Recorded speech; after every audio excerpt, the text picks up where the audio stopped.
I'd be interested to talk more about free trade because I guess the challenge has been, people, as you said, people have been very for free trade over the past 40 years. It has increased GDP of many countries, but it has also increased as well divide, deindustrialization, etc.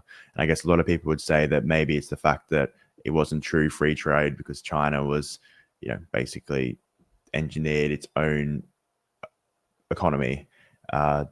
So I guess that it wasn't really fair because it wasn't proper free trade because they basically their whole economy is state subsidized. Would you agree with that, or is that just the way? That's just states craftsmanship. That's just the way that the world moves. No, I think that's a very valid criticism. And in fact, I've just finished writing a paper, which I'll be publishing imminently, arguing again, because I've raised this point many times in the past, that free trade theory itself is flawed. Let's take the founders of it: Adam Smith, David Ricardo. For those of you who remember your economics lessons. So Adam Smith said that, it's silly to try and just accumulate gold and silver. If your neighbor does well, you do well because you both trade more together. And that mercantilism, which is a word I'll be referring to again in a moment, which is the opposite of free trade, is not the way to go, because mercantilism was the way we'd always done things for thousands of years up until Smith came along with this idea. Now, the problem is Smith himself actually advocated for protectionism for national security. And he said, if it really helps you, in areas of national security where you can't rely on foreigners, yeah, you should still have protectionism. He also was in favor of reciprocal trade. He openly said, if you slash your tariffs and someone doesn't slash theirs, well, maybe you should put yours back up again.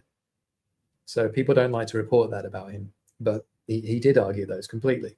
And then if we move at the same time to Ricardo with comparative advantage, which is you make one thing and specialize in that, I make another thing and specialize in that, and then we just trade them together. That works mathematically, that works logically. The problem is, Ricardo himself said, it only works if you don't have mobile international capital so that you can take all your money and all your technology from one country and move it to another. Because if you can, you'll just make everything in the cheapest country. And then everything doesn't clear. And so you have to ask yourself, if we live in a genuine Ricardian Smith world, you have to have no national security issues and trust everybody. Well, that's not true. And from a Ricardian perspective, whenever you look at the trade between two different countries, with the exception of someone like Saudi Arabia, which obviously is going to have loads and loads of oil coming out of the ground, etc., most people shouldn't run a trade surplus or a trade deficit. On average, you should have balanced trade because you're producing X, they're producing Y, and in some combination, you just exchange them. Not bilaterally, but as a complex mix. That never happens. And it doesn't happen because some economies, and China is absolutely king of them, but there are plenty of others, Japan, South Korea, Germany, they all make sure that they suppress domestic demand one way or another so that their economy grows on the back of exports, so that they run a trade surplus and the other countries must run a trade deficit.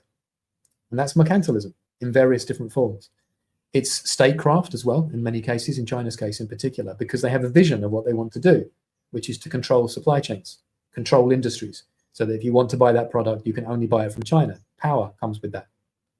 That's entirely what the philosophy of mercantilism is all about. And so I've been arguing for years that when people realize that, they would move away from free trade, which is exactly what's happening. So China has not been a free trader. They export a lot. That's not the same as free trade. It may not be autarky, but it ain't free trade.